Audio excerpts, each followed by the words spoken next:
Hi, folks. Welcome back to a new episode of the Vertex Podcast, where we deep dive with some of the most creative minds in the games industry. I'm your host, Yash, and today we are joined by Fawzi Mesmar. He has taken his career from the streets of Amman, Jordan, to the global stage, crafting some of the most iconic games out there, from the Battlefield series to the Star Wars Battlefront, the Persona series, and so many more. He's worked across 4 continents and has penned the first game design textbook in Arabic. With over 2 decades of experience in the industry, he's an award-winning creator, game designer, author, serial expat, and a guy who's got more stories than your favorite RPG. Fawzi, welcome to the show.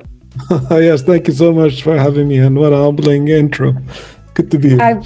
I am so excited for this episode. I was really looking forward to filming this. Let's take it back to Amman in Jordan. You were a kid dreaming about game design, getting into games, in a place where the industry, let's just say, is not as big. What was that like?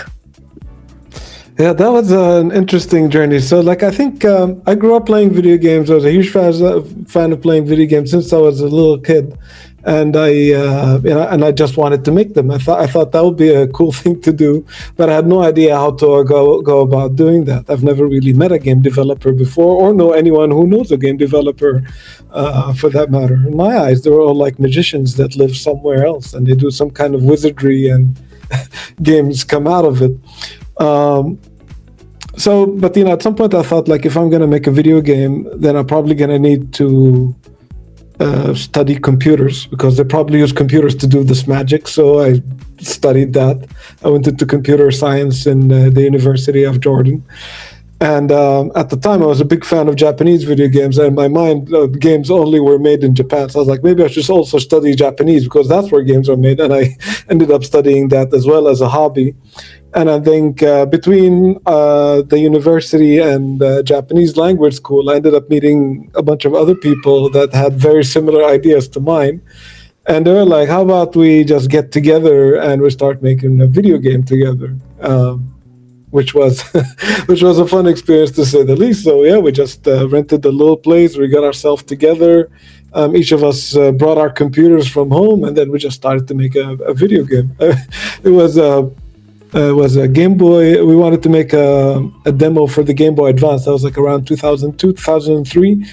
And I don't think we had any idea what we were getting ourselves into. 22 years later, I still sometimes wonder, what did I get myself into still? Well, I mean, clearly it's been a journey that's been very rewarding and very fruitful. What were your brainstorming sessions like with those people? Because was there any difference, given that was there a cultural difference? Because obviously Japan, Jordan, 2 completely different places. People communicate differently, people behave differently. And people with just different ideas altogether. So what was brainstorming sessions like with those people? Yeah, there was also a lot of similarities to some extent. A lot of those guys were huge fans of Chrono Trigger on the Super Nintendo. So when we started to make a video game, we're like, all right, guys, so what game should we make? And then they're like, let's make Chrono Trigger, but in Arabic, which was the idea. What a simple project to start with. But what even makes it even funnier as a decision to start is that the Game Boy Advance does not have native Arabic support. So it's not really one of the languages that are supported. So we're like, yeah, but we'll also solve for that problem by we create the language font from bitmap pictures, and then we'll put the pictures together to create the text and all of that. So we ended up creating a vertical slice of the brainstorming sessions. Kind of led us to reimagine Chrono Trigger made in Jordan. So the starting village was a Nabatean village that's with a lot of Bedouins and tents, with Petra in the background, and you as a young warrior kind of walking around and talking to people in Arabic font used in the dialogue. So that was kind of fun. But you can see the inspiration is clear. The Japanese video games for all of us. And then we tried to adapt it to what we know and thought our culture is about, and then we put that together. Of course, it was a much bigger project than our ability to finish it. but we still managed to create a vertical slice that ran on a device, and that's that's kind of cool. I mean, that's the fun part of it, though, that even though it may have been like scope wise very big for you and your friends to finish, but there's just so much you can learn in the process. And I would say there's just certain level of freedom to just experiment, to tinker around, learn more, probably have some things fail and not work, and then learn even more from that. So I think that would probably just be a whole overall just a really nice experience. 100%. And like, what I ended up learning from it is probably one of the biggest like lessons I've gotten from game dev that I still like would give to students till this day. Like when people ask me like, what advice would you give us? I tell them like, you're gonna grossly underestimate the task and overestimate your own ability. So, for your first few projects, just pick something simple, like focus on finishing those projects rather than making your magnum opus or like your dream project. That time will come, but in the meantime just focus on like honing your skill set and making sure that you'll be able to get that to a level where you can make your magnum opus. I learned that the hard way, so I'm trying to maybe save people the pain.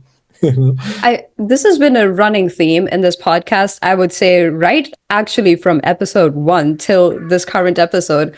Every single guest has mentioned this, that they either learned it the hard way or they were just like, just start simple to keep things within the scope of, within a doable scope. And Yeah. speaking of like moving to Japan to pursue dreams, what was your first holy shit moment that, oh my God, I'm doing this? That's very funny. First of all, like I can clearly understand why this is a running theme. It makes sense because when all of us got into this, any creative job, like let's say you're making a movie or you're writing a book or you are doing a painting, it's probably something that you've been wanting to do for a long time, and it probably started because someone has inspired you to do this for a long time as well. So you've been inspired by all these movies and all these books. So when it's finally your time to shine, you want to inspire others in the same way. So, instead of writing a short story, you're writing an odyssey, or, instead of making a commercial, you're making a full-length motion picture. Yeah. Or in my case, I wanted to make a fully turn-based JRPG in a language that's not supported on a device with a team of 9 people. So, I could totally see that happening, and I could still see it till this day. Whenever somebody wants to do something, it's their time to shine, so they want to do their magnum opus, which is why I guess myself and all of your guests are saying the same. And in a funny way, the more you put the work and you put the effort, the more it gets you closer to that dream of yours of making the magnum opus and stuff like that. I guess one of the earliest moments for me to get closer to that dream, you asked in the second part of your question, was Atlas was a very prominent RPG company, Japanese game company that makes all kinds of games, including turn-based JRPGs. And one of them is the Persona franchise, in which I was a huge fan of and still am till this day. Some of my favorite games are from that franchise. And I remember at the time that they had a contract with a Saudi businessman to start a division in Saudi Arabia temporarily, and they brought in staff from Japan, and they wanted to hire a local designer that can help them understand the local taste but still be able to work with their team. So, at the time, there wasn't that many people in the Middle East that had game design as their job title.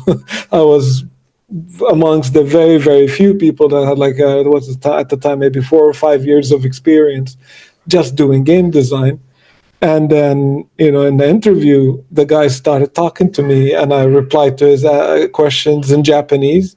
So they were like, what are the odds of the one dude we picked up that has the game design job title in the resume also speaks Japanese. So they kind of made me an offer from the first interview, which was really cool. And that's, I think, when I started to work with these guys. So I was working with guys that worked on like storied franchises that I'm a huge fan of, and I get to contribute to some of that myself.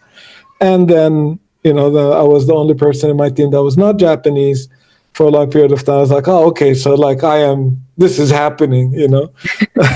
And even though I ended up moving to Japan a bit later, that was kind of one of the first seeds that kind of got me towards that path. Sometimes the opportunity just finds you. You might be finding a bit, but the opportunity is also perhaps finding you. That's I always super feel like, interesting. you do the part that, like you do the part where you study hard, you work hard, you position yourself in a situation where you can get lucky. Like Yes. the luck needs to happen. You can't control that, but what you can do is improve your odds.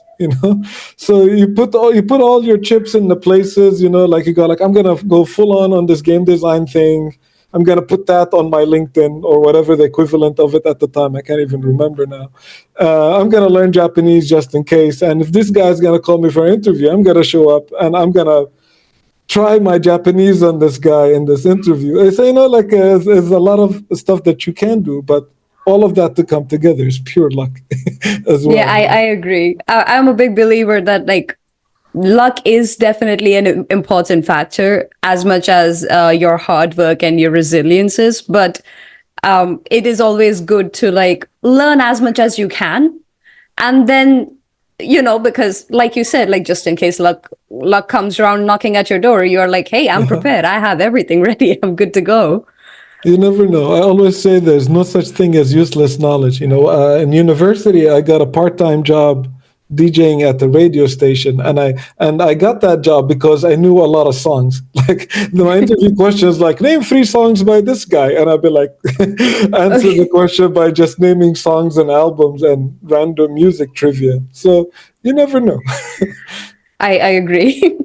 And now you've worked on like a variety of games. You've worked on everything from Candy Crush to Battlefield, and that's like a huge variety. Yeah. Which project still keeps you up at night? And is it in a good way or in a bad way? It keeps me up at night. So usually whatever game I'm working on is the one that keeps me up at night, because when I'm working on a project, I'm completely consumed by it, and everything I'm seeing kind of like reminds me of the work at hand, inspires me in some way, or I wake up going like, oh yeah, I forgot this thing. Write down on a piece of paper and all of that. So literally keeps me up at night is whatever game I'm working on. And then once that's done, I need to transition my entire being to something else. It's probably the way it goes. But maybe I'll go a bit deeper into your question, Baski. What do you mean by keep me up at night? Is it something I'm happy about, not happy about?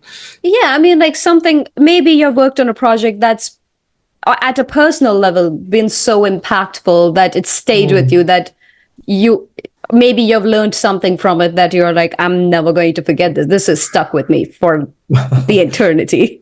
Yeah, I have a few of those. So I think the project I usually pick is My Little Pony Friendship is Magic. And the reason why I picked that is because people would often expect me to pick something a lot more bombastic and big and AAA and large scope or something of the sort. But for me, like that game, first, it was a lot of fun times with a lot of cool people in New Zealand. A lot of them are very good friends. So that is a big part of it for sure. But a big part of it is that because that project symbolizes what it means to be a professional game developer. When I grew up, I did not dream about making a My Little Pony game. That's not the game I dreamed up to join the industry to make. In fact, I did not know much about the series at all when I first got assigned to the game. It was one of those games in the studio that nobody wanted to do as well. And then I was like, when that thing landed in my lap, I was like, well, if I'm going to make a pony game, I'm going to make the best damn pony game I can. So I decided that I want to do full-on research, watch everything to do with the cartoon, went to the supermarket and had a budget from the studio and bought all kinds of My Little Pony toys. And then I found out that the big portion of the audience for that game is either 35 plus year old males called the bronies, or 35 plus year old females called the Pegasus sisters. And there's this entire sub fandom that exists around this TV series and franchise generally.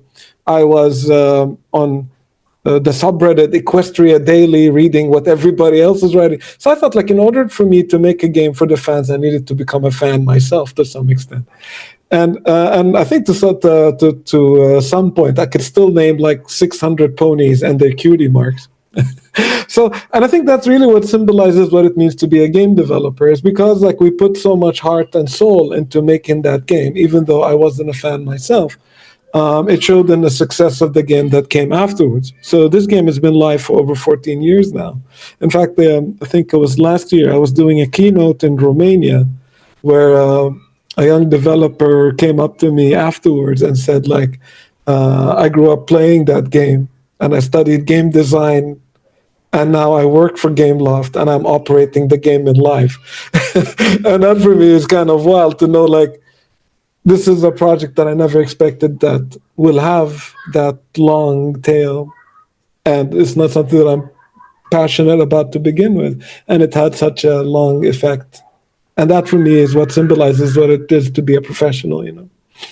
I agree. It's also like a very good example of I've been told numerous times growing up that when you do something, do it well. Even if you are in the beginning, even if you're not too interested, or if you're like, I don't know what this is, get into it, get into the character, get into the world, learn, absorb as much as you can, find things you like about it, and then do the job well. And I think this is a very good example of that. 100%. I don't think Robert Downey Jr. knew that much about Iron Man when he made that first movie. You know what I mean? I don't think anybody could have imagined, like the huge success and how much the franchise grew from doing that. But yeah, if you want to do something, you might as well do it as the best to your ability, right? I agree. There's just so many stories out there where it just initially it's either like the idea is either rejected or people are like, I'm not sure about the idea, and then it just grows to be something so popular and so beloved. Speaking of life experiences and inspiring people, given that you came from a country where the gaming industry was not booming, at least not at the time, to today where you've written the first game design book in Arabic. I apologize if I'm messing up the name, but Al-Khalab? No, Al-Khalab, yeah. Okay. That is the first Arabic game design book that's been published. I'm sure that has inspired many, many, many people. Why was it important for you to write this book? Well, I think like the biggest thing is that it was, as we slightly alluded to it earlier, it was really difficult for me to get into the industry at all. And when I first stumbled into it, I really did not know what I was doing. And I had to improvise a lot. And I had to overcome self-doubt a lot. And I did not know where I can obtain that information. And even later on, when I managed to get my hands on some game design books that came up in other languages, I was lucky enough, like I've learned English from an early age, and I could like get my hands on these books and then also read them. So I guess eventually I wanted to give back. I wanted to some extent to be the person that I wish I've met starting up. I wish I've met another game developer when I was first starting out, to tell me like, maybe don't do a turn-based JRPG, or like maybe this is how you scope a game, or maybe this is how you can approach a problem from that angle. Like I wish I've had a mentor or advice to have made my early years in the game industry a little bit more gentle, and made me a bit more gentle on myself. So that's why I wanted to kind of like be the person that I wish I've met and give back to my community. And I realized that there isn't such material available in Arabic. So I wanted to just put it together and made it available for as many people as possible. And then for people who can't afford to buy it or can't find it, I ended up recording the entire content of the book into a one-week crash course that I made available on the Queen Rania Foundation, which is a non-for-profit organization to spread knowledge. So I just want people to learn, so in whatever format they can get their hands on. So it's either in the book or in that crash course or in whatever I'm doing online, that they can follow me. And it's kind of like recognizing the privilege that I have right now and pay it forward. Now, obviously, this is like such a, I'm quite certain this must have been very impactful for a lot of people, because having this sort of knowledge accessible in your native language is truly game changing, without the pun intended. Now, have you met people who have either bought the book, who have used the book to help themselves launch their own careers? What was that feeling like, if you have met those people who have come to you, been like, I've read this book, thank you so much for doing this? That is such a heartwarming moment every time it happens. I've received countless messages and tweets and pictures of people posing with the book and stuff like that, which is, each one of them on their own would have made the entire work worth it. So for them to be overwhelmingly many is just make me in loss of words. And when they happen in person, that's even more humbling. Like when I get to meet people and they bought with them like a very worn copy of the book, where I could see like they highlighted some stuff and they asked me to sign it and they posed for a selfie or something like that. I'd be out of words. It's why I do all of this. Ultimately, like if this is the thing that like I said earlier in our conversation, we've all gotten into this, whatever we're doing, creatively, because someone inspired us at some point, So, and we want to kind of do the same. So whenever one of these moments happen, you go like, yeah, like I'm I'm very satisfied with a lot of my life decisions, I guess. I hope to do the same, actually. I mean, I'm pretty early, in the pretty early stages of my career, but part of the reason why I do this podcast is in hopes of giving back to the community, that hopefully someone somewhere will see these episodes and find knowledge, value in it, and walk away feeling like they've learned something. Perhaps it might motivate them to go pursue a career. So that is my reason. Now, going back, I recognize that. I recognize that. Like when I was also starting out, listening to podcasts like the one you're doing were very important for me. How else I'm gonna meet those people? Sometimes it would have been hard for me to get in touch with any of those guys, but for me to hear like the similar message repeated from multiple guests that you would have on your show, or advice that will really resonate to me in whatever it is I'm working, you might be helping more people than you think. Thank you. That means a lot to me. That genuinely means a lot to me. Going back to the book. Now, this isn't the only book you have written. Your latest book, Demystifying Creativity, you dive into what makes someone creative. Did you write that book to change how you view your own creative process? That's an interesting question. So yes, this book released last Christmas, published by CRC Press in the UK. This one's in English, and it's around 4 years worth of work. Originally, like the idea of writing this book came to me from two major reasons. The first one is like as we covered, I've led large-scale design teams in all kinds of different places around the world, but I've also taught game design in many schools and universities around the world as well. And what I've witnessed is that in both of these situations, I have seen people that get so excited about an idea to the point that they almost want to quit their jobs to pursue that idea. And what they didn't know, it would be like the third or fourth time I would have seen it that week. Because I'm in, I would like to call it, I'm in the idea business, or like there's people pitching ideas to me all the time. And because of that position, I get to see a lot of people's thought process and how they come up with ideas. So I started to say, this can't be a coincidence.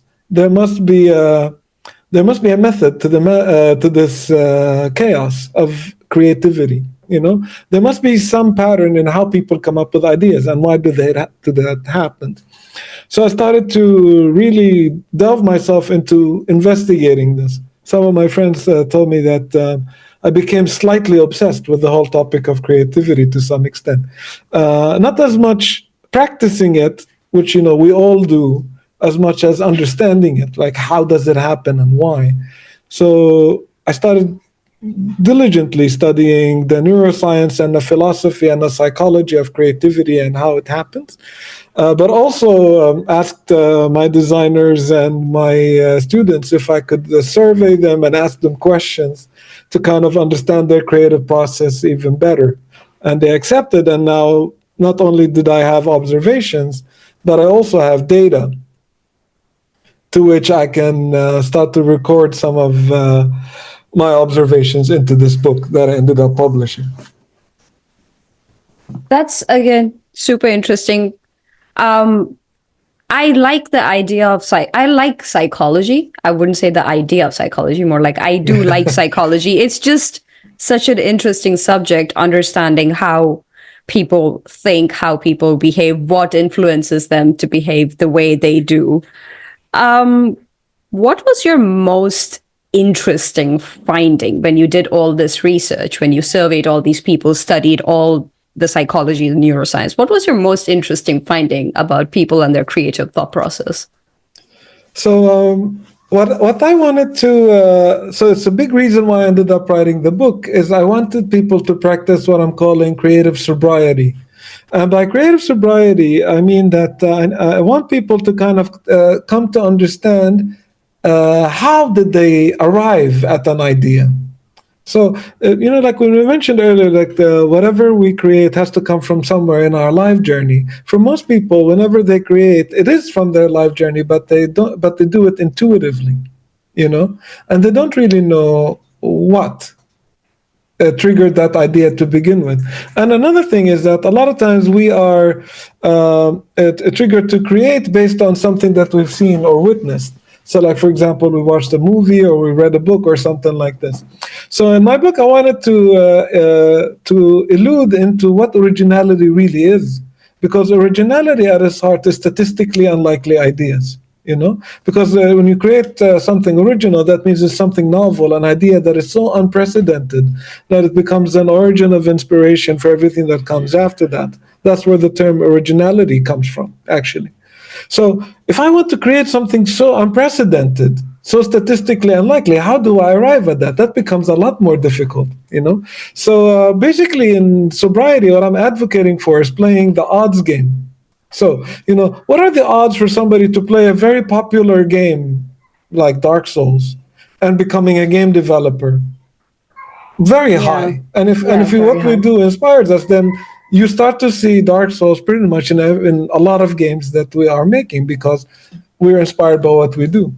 But what are the odds of somebody growing up raised by goats in a distant mountain to become a game developer, to wanting to make a game about that experience? A lot more unlikely, and therefore that person is a lot more likely to achieve originality.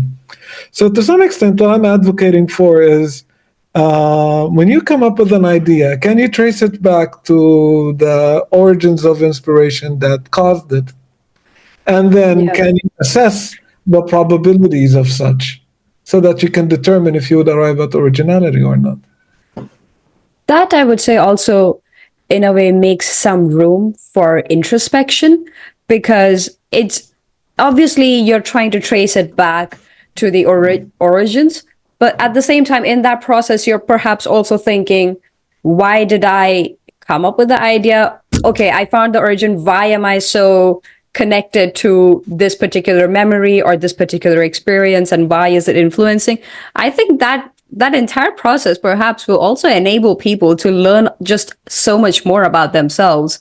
Because with ideas, there are times I've noticed where I won't speak for other people, but for myself, if I do get an idea and if I try to trace it back, there are times where I realize that, Oh, this is from a memory that's like at this point almost in my subconscious mind. Like I don't think of this thing as often. And it's like a very trivial thing that happened some like probably a decade ago. And then I realized, oh, this I thought in the moment was something trivial, but it has stuck with me enough to a point where it's influenced an idea out of me. So I think it's just a Yep. fantastic process to learn about yourself, your thought process. 100%. I even like use an example from Miyamoto, famous creator of Mario, that when he was younger, he used to look into rain pipes at the sides of building. And when he used to look inside of them, he used to wonder what's on the other side. He thought to himself that if I was managing to shrink myself into to go into that pipe, I can come out at another world at the other end. So when you know that story about him, you kind of come to understand how the green pipes in Mario came to be. Yeah. You know, he kind of traced back this thought that he had since he was a kid, and then he made something out of it. Yeah. One of the most recognized gaming mechanics, I would say. Yeah. You know, so and you know he does that intuitively. Many creators do. You know, many creators they intuitively make things out of what they like, what they've experienced, or thoughts, random thoughts that they've had in the subway, or you know when they were visiting somewhere. Uh, and you know, like, and good for them. Those guys, like you know, they tend to create these things intuitively.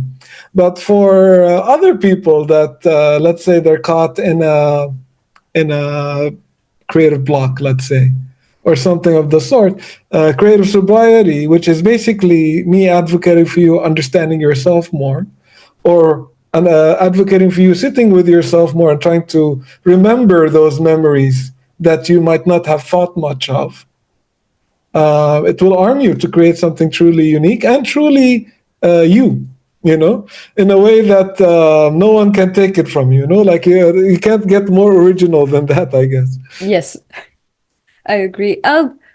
Now, you have obviously, given that you've worked on a variety of games, you've worked with a diverse group of people, people from all sorts of backgrounds, all cultures, all different nationalities.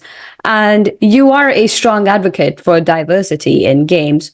What's the one thing in the industry, according to you, that is still not getting the right representation, or that's not getting enough representation? I mean, we are getting better at it, but there's still a lot of places around the world that hasn't had their voice into making video games, you know? So I think that democratization of video games has allowed people from places that normally would never have had the opportunity to express themselves on a global stage in the same way. There's more of those happening, but still the circumstances towards making and publishing and making those games recognized is still very difficult from places that are especially underserved, you know, whether financial or just noticing, you know. So for a lot of these places that there's very few devs that are struggling with the realities of life and the realities of where they are, but also getting to learn what it's like to be a professional game developers and then making the several games so that they can finally get their voices out. So we don't have a lot of initiatives that are supporting those regions as much, or like helping to bring out the voices from those regions as much. We are doing way better now than we did 20 years ago. I can definitely tell you that much. But it's still a struggle, and therefore, like you know, there's a lot of parts of the world that are still unrepresented in one of the world's most popular pastime activities. You know. That is very well articulated. The last bit where you said there's so many parts of the world that are still not as well represented in the world's most common pastime activity. I love that the way you articulated that was really nice. And like you mentioned, art has always been a form of rebellion. It has always been a form of expression. From your angle, do you think people should make games to talk about things that need to be talked about, even though they are very sensitive topics? I think that people should create And whenever they create, they should create from a place that is within themselves. And I think people should be able to express who they are, who their identity is, and what their life journey is about, and what do they stand for. And if they have stories that they need to share with the world, that they should do it. That's the one of the few times that I would use the word "should." I want to support people to always do something that is authentic. And authenticity comes from you being able to be true to yourself. And being true to yourself means that whatever you're doing is you being able to create something that accurately reflects who you are as a person. And the more we have of that, whether if it's a rebellion or comedy, it's something that we can connect to. We recognize and we connect with authenticity. So if touchy topics or acts of resistance is important to who you are as a person, then you should be making something about them. If making people laugh is something that is very connected to who you are as a person, then you should do something about that. If, like yourself, spreading information and make people become knowledgeable about things is something that is important and authentic to you, then you should be making a podcast or something of the sort that spreads that represents who you are and what you stand for. That's very insightful and, again, very well phrased. You mentioned supporting people and inspiring people. I'm going to pivot to the area of mentorship because you had mentioned as we spoke that you have mentored people, you have given people advice. A lot of aspiring game designers are probably tuning in right now, listening in. What is the biggest myth about breaking into the industry that you wish someone had debunked for you when you were starting out? There's a few of them. I guess the biggest one is that there's a sure way to get in. There isn't. I often ask people when I meet them, so how did you stumble into this industry? Because it feels to me like every time somebody's gone through it from a very different angle or a very different approach. So there isn't one way or there isn't one sure method for you to find your way into the industry. You will hear from all kinds of different people about what is the type of game or the type of genre or the type of platform that is the real gaming thing that you make or whatever gatekeeping method of phrasing that you might hear. I would say if it's a game, if people can play it and enjoy it, then it is a game. And if you touch that thing, then you're a game developer. And whatever other people say doesn't matter. Ultimately it's about that. So those are the first few things that I could think about as you asked this question. For those hustling to make their first game or land their first job today, what's the, let's just say, secret sauce to stay motivated? You know what? I think you would hear that from not just other industry people. You might hear the same word from athletes, from people that compete, from even self-help gurus, unfortunately. So the word you probably will hear is perseverance. And this is the thing I will also reiterate here on this podcast. I think it's about showing up and showing up every day, and it's and recognizing that not every day is going to be a success, but showing up was the success of the day, and that when things don't work out, you pick yourself up and you show up the next day, and like I mentioned, my first few projects were not exactly a success. And there's many failures that I faced in my career as a whole. But I think that the thing that stood out for me is that every time I just couldn't imagine myself doing anything else. And then the next day I was like, all right, so how about this? How about that? Let me try again. So like, it's like what Edison said. I did not fail. I tried 10,000 ways that don't work. So that will be my advice to people. If you're applying for jobs and you seem like you're not getting answers, there's another way. It might happen eventually. If you're making a game, your first game or your second game is not a big success, perseverance is the way until you finally get there. And while I'm saying this, I also need to juxtaposition this by also saying that I also understand that there's the realities of life, there's responsibilities, and there are sometimes times in which you need to put some idea on hold, in which you take care of yourself or your family, and that's also totally fine, you know. But generally speaking, just be kind to yourself and just don't give up, you know. I would say I'm grateful actually that I have learned this at a fairly young age. I would say I've learned this the hard way because for all the things, for all my creative pursuits, I was heavily reliant on motivation, where I was like, if I'm not motivated, I'm not getting anything done. And it took me some time to understand, oh, I am not going to wake up every day with motivation.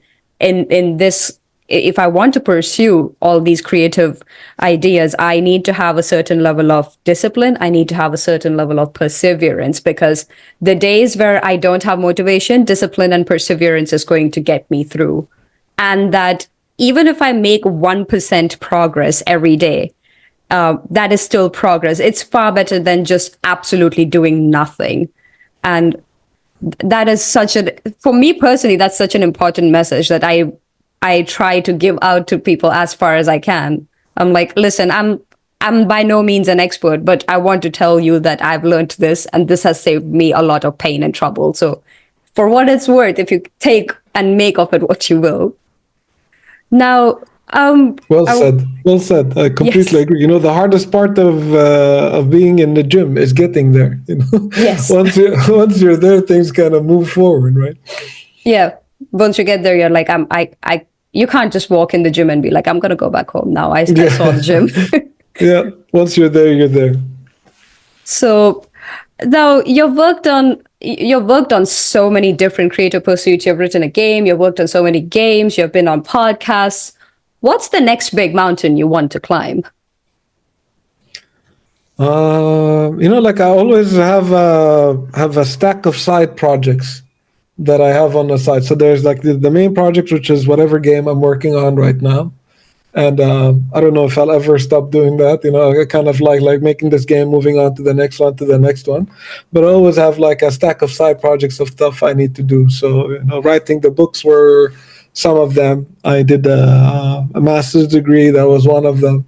And on that stack of side projects, I have all kinds of things from like an album, music album at some point, maybe a couple of short movies, um, um, a comic book.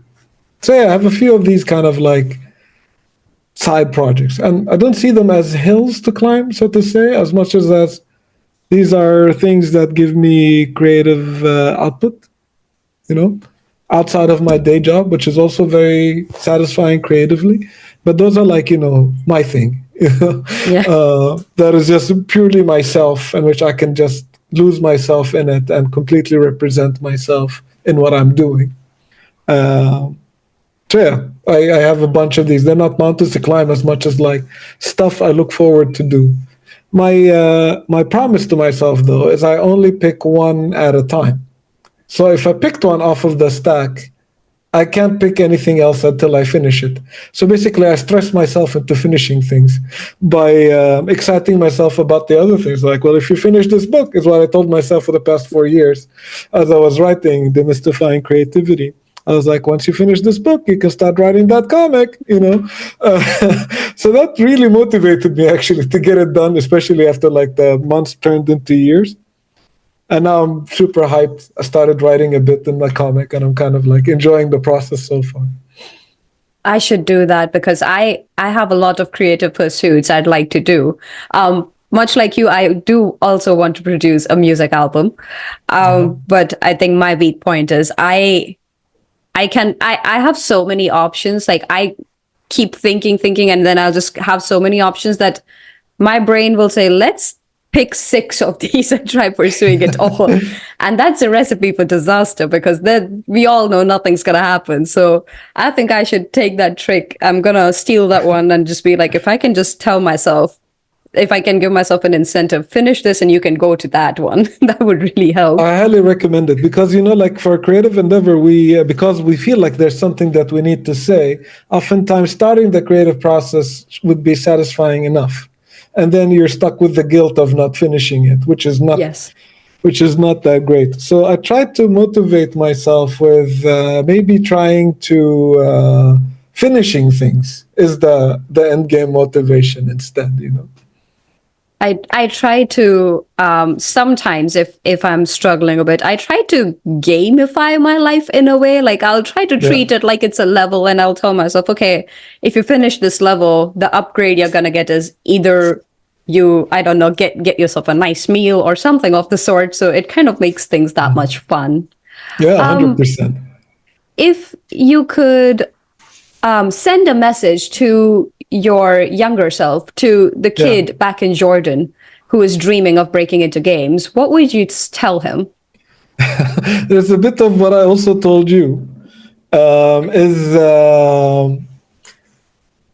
at the beginning of the show, you're going to grossly overestimate your abilities and underestimate the skill of the project. So start small, start small and aim at finishing. That would be the biggest thing. It's kind of like a combination of how we started and how we're talking about our side projects, is that try to aim at getting things with the aim at finishing it as fast as possible. And you get better by finishing things. The more you finish things quicker, the more you get ready to do that big thing at the end. So if you want to make a movie, make a bunch of short films first. If you want to make a giant turn-based JRPG, make a few smaller 10-minute to half an hour games first before you make a 30-hour game. It's pretty much like a game, essentially. You beat all the lower level enemies first before you get to the boss battle. So you just level up. You have to level up a bit, exactly. That is a fantastic way to now just move to the rapid fire round. This is nothing very intense, just whatever first comes to your mind. So let's start. You are stuck on a deserted island with one game and one console. What game and console what game are you playing, and on what console? I'm stuck on an island with one game and one console. So this is an interesting thing because this needs to be a game that I can never get bored of and I can continue to play forever. So it won't be a game that finishes. That would be my logic. It will either be Tetris or Civ game. Oh, that's very interesting. One of the civilization games, because I could play that game forever, probably. Yeah, it's just at this point, it's more of a meme where they just say just one more turn. Just one more turn. Yeah, so but Tetris is also one of these games that I think you just never get bored of. So whenever I'm on that island and I have a few hours to kill, I could also always boot up my Game Boy and play a bit of Tetris. Yeah, probably be the Tetris on the Game Boy or a Civ on a PC or something like that. Yeah. Okay. Next one is, you can learn anyone's skill instantly, any skill you want. What skill are you picking outside of games? I can learn any skill I want. What skill would I pick up outside of games? Maybe filmmaking. Oh, that's a good one.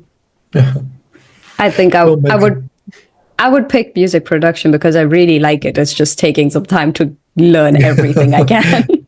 Yeah, it's true that I did a bit of that, but I've never done any film production. But I'm a huge movie fan, so That will be fun. And the final one is you are hosting a dinner party and you can invite 3 characters from any game you want. It could be a game you've worked on, it could be a game you've played.